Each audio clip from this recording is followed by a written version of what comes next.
Oke, ketemu lagi Sobat Online di podcast Rumah Anak Sehat episode kali ini. Kami saat ini bersama-sama dengan teman kami, yaitu Yoga aja, nama lengkapnya Ahmad Prayoga. Ahmad Prayoga. Kok kira tadi nama panjangnya Yoga gitu, ternyata enggak ya. Ahmad Prayoga begitu ya. Kalau boleh tahu dari mana sih asalnya Yoga? Yoga dari Medan ini juga. Oh, dari Medan. Tepatnya di Tembung. Tembung ya. Oh, Tembung. Apa kesibukannya? Jadi saat ini Yoga ya masih melukis juga, buat karya lukis di rumah dan juga aktif di konten kreator juga. Konten kreator Ya. juga. Jadi sahabat kita, teman kita ini sungguh berbakat di dalam membuat konten ya teman-teman. Nah, kalau boleh tahu ya, Yoga, kalau misalnya kita melihat dengan pandangan atau mata orang-orang normal, berarti kan kamu sekarang kondisinya tidak normal begitu ya di dalam pandangan mereka. Saya pun disabilitas begitu ya. Dan apa sih yang menyebabkan kamu hingga disabilitas? Boleh cerita sedikit? Ya, jadi awal mulanya itu kenapa bisa menjadi sosok disabilitas ya, Bang. Jadi waktu tahun 2015 di situ saya mengalami kecelakaan kerja. Ya, pada waktu itu saya masih duduk di kelas 2 SMK dan saya sekolah di Ekenopan di Labura. Nah, jadi saya sekolah di sana, lalu saya sambil kerja ikut teman ngelas. Kebetulan saya di jurusan otomotif kan, harus bisa ngelas, jadi saya bisa ngelas dan di situ saya kerja. Kejadiannya itu tepat di jam 2 siang. Nah, jadi saya megang besinya ini mau naikkan ke atas kan, lalu tiba-tiba kesetrum listrik karena di atas itu ada kabel dengan tinggi. Sebelumnya memang saya sudah lihat di atas memang ada kabel kan, lalu saya lihat jarak setengah meter dari besi itu kabel dia udah nyetrum karena besi memang tegangan tinggi dan yang saya pegang itu besi, jadi lengket nggak bisa dilepas. Saya kesetrum situ dan kaki tangan langsung melepuh dan kaku. Jadi awal mulanya di situ. Jadi ketika kamu memegang besi itu berarti ya, Iya. begitu ya. Lalu kamu Ya, jadi kawan masih posisi di bawah. Saya sendirian di atas gitu kan. Jadi begitu saya jatuh, lalu kawan naik ke atas. Mungkin dipikirnya saya kok nggak turun-turun karena posisinya mau makan siang gitu Bang. Nah, kok nggak turun-turun, jadi dia lihat ke atas, saya udah tergeletak di situ. Memang nggak pingsan, cuman tergeletak, nggak berdaya begitu. nggak bisa berdiri lagi, udah nggak bisa berdiri lagi karena udah kaku. Jadi kalau listrik itu dia tegangan tinggi khususnya kan, itu yang dihantamnya sendi-sendi kita Bang. Jadi langsung tuh kaku. Aku Ya, ketika jadi darah itu nggak ngalir lagi dia di pembuluh darah kita. Jadi setelah itu langsung dibawa ke rumah sakit di Ekenopan dan di rumah sakit itu dikasih salep luka bakar karena luka bakar gitu kan. Tapi lukanya tuh sebenarnya nggak sampai banyak gitu Bang, cuman di pergelangan tangan sama kaki aja sebenarnya secara fisik dilihat nggak terlalu parah begitu nggak ya. terlalu parah, tapi karena harus dirujuk ke Medan, perjalanan kan lama sampai hitungan jam kan, sampai 6 jam itu dari Ekenopan ke Medan. Nah, dari perjalanan itu dia mulai parahnya, jadi berubah, dia sampai di Medan udah berubah jadi yang tadinya hanya pucat, Iya. jadi hitam dia. Jadi hitam kebiru-biruan gitu. Iya. Nah, jadi sampai di rumah sakit di Adam Malik, langsung dokternya bilang ini harus diamputasi. Gitu. Kalau nggak diamputasi, ini bahaya, bisa pembusukannya menjalar ke atas. Jadi ketika mendengar dokter atau suster yang berkata demikian, gimana perasaanmu? Rasanya ya tentu kaget gitu kan, karena nggak nyangka bisa separah itu gitu kan. Tapi dokter bilang lagi, tapi kita usahakan, kita buang luka bakarnya, mana tahu dia sarafnya bisa hidup lagi gitu. langsunglah malam itu dilakukan operasi pertama, buang luka bakarnya, lalu di ruang ICU diletakkan, nggak bisa, pendarahan terus, pendarahan di siku, keluar darah terus dia bang. Nah, lalu ketika sudah keluar dari ruang ICU di ruang rawat inap, kalau dia ada Malik di ruang dirawat inap itu kan kami penuh ruangan bang, jadi susah gitu kan. Jadi yang namanya badan ini udah busuk dia, tangan kaki Yoga itu kalau diganti perban itu dalamnya itu tulangnya udah nggak istilahnya, maaf ngomongnya, dagingnya itu udah nggak nempel lagi di tulang waktu diganti perban itu. Jadi tulang itu memang benar-benar udah gosong dia, karena posisinya Yoga memang lama waktu megang besi itu. Dan nggak ada orang yang tahu ya itu ya. Nggak ada yang tahu. Sampai makan siang pula ya. Ya, jadi posisinya memang udah parah gitu, karena luka bakar listrik ini dia dalam yang dihantamnya. Beda sama kena api. Kalau api kan dari luar dia. Kalau listrik ke dalam ya. Jadi untuk teman-teman boleh berhati-hati kalau dengan listrik ya. Iya. Memang harus hati-hati kalau kita, apalagi di rumah juga memang harus hati-hati kan, karena nggak ini juga, kalau listrik ini memang bahaya lah. Jadi kalau boleh nanya begitu ya, saya sebagai disabilitas dari lahir, untuk menerima bahwa saya disabilitas itu aja lama.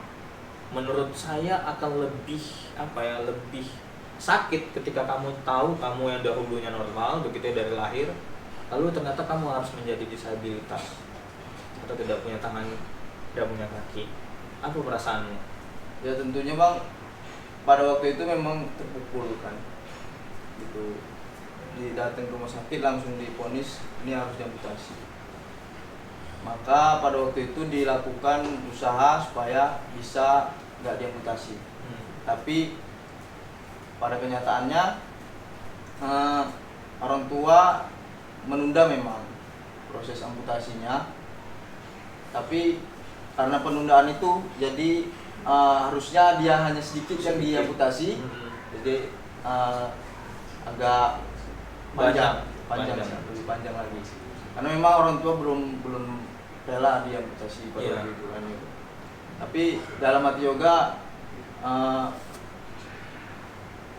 karena Yoga masih ingin melihat orang tua gitu kan, jadi Yoga udah nggak apa-apa, amputasi aja gitu.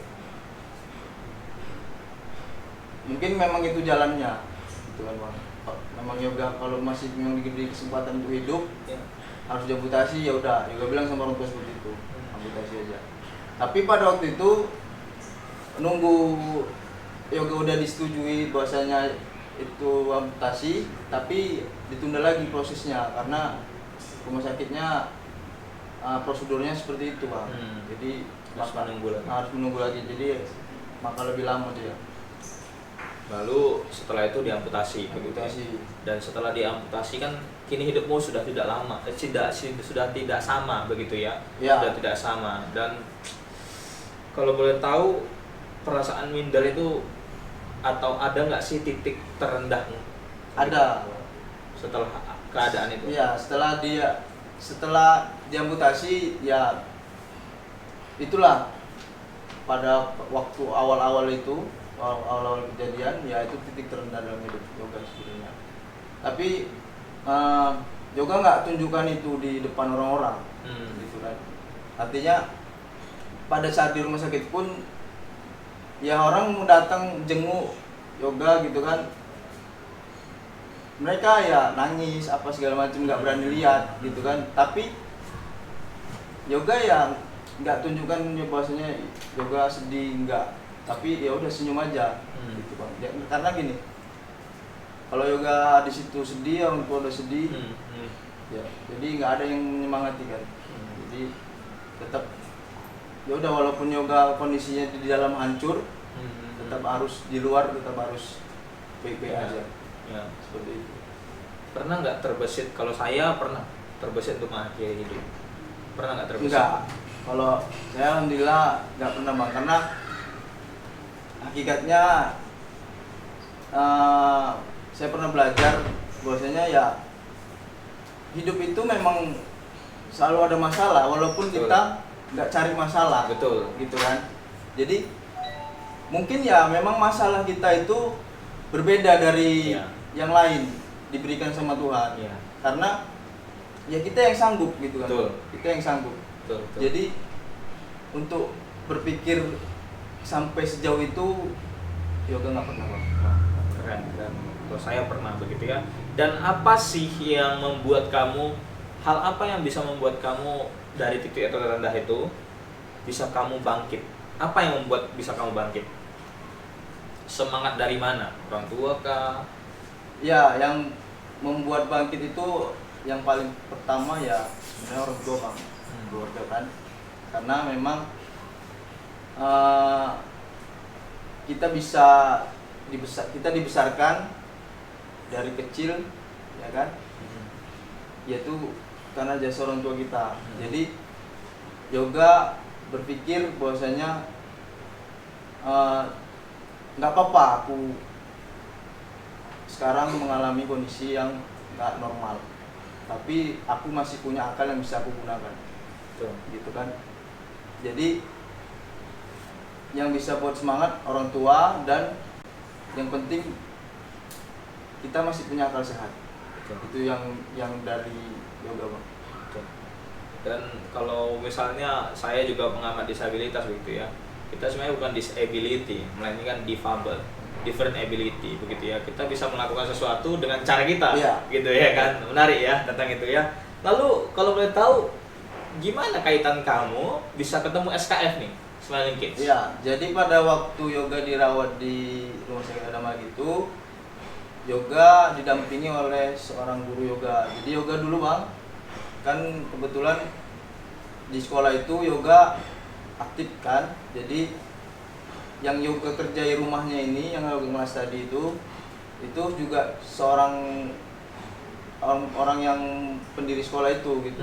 Jadi dia yang mendampingi. Jadi yoga guru yoga ini tahu tentang Smiling Kids. Nah, maka yoga dikenalkan oleh Smiling Kids. Jadi kami ketemu di Adamali waktu yoga dirawat. Nah, setelah yoga sembuh pulang dari rumah sakit sekitar sebulan dirawat di rumah, baru yoga berkunjung ke Smiling Kids. Rumah singgah ini. Ya, rumah singgah. Nah, disitulah yoga kenal dengan teman-teman di sini yang memiliki juga yang diuji juga kehidupannya gitu kan, dengan penyakit yang kita juga mungkin kalau kita sendiri ya nggak sanggup gitu Iya. kan bang. Tapi ya sebagai apa namanya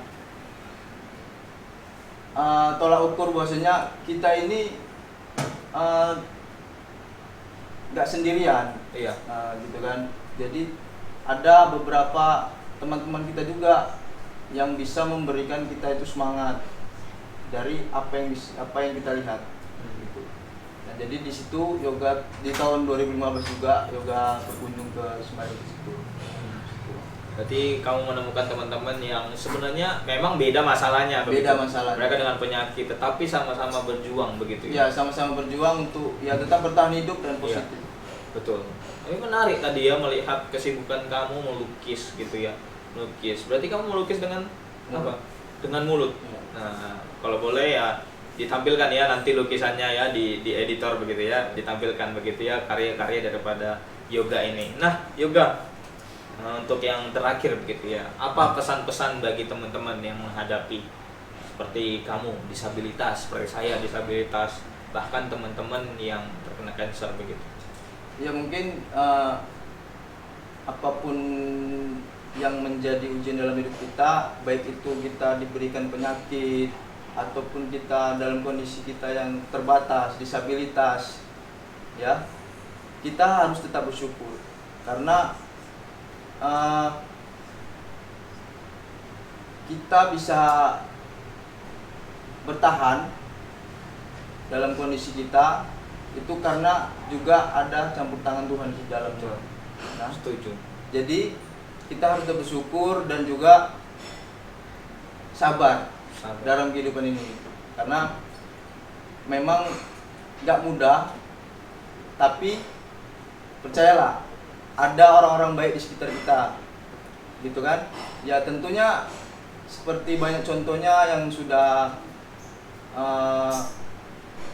saya lihat gitu, ataupun saya sendiri, ya orang-orang baik di sekitar kita banyak. Betul. Ya contohnya Smiling Kids Foundation memiliki banyak relawan yang membantu baik dalam pengobatan, kebutuhan gizi dari kita di sini.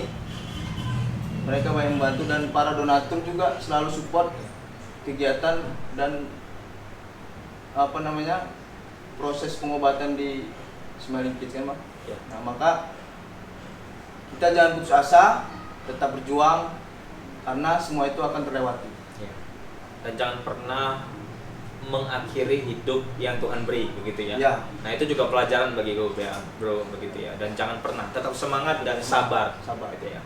Oke, sekian dulu dari episode kali ini bersama dengan Yoga. See you di episode berikutnya.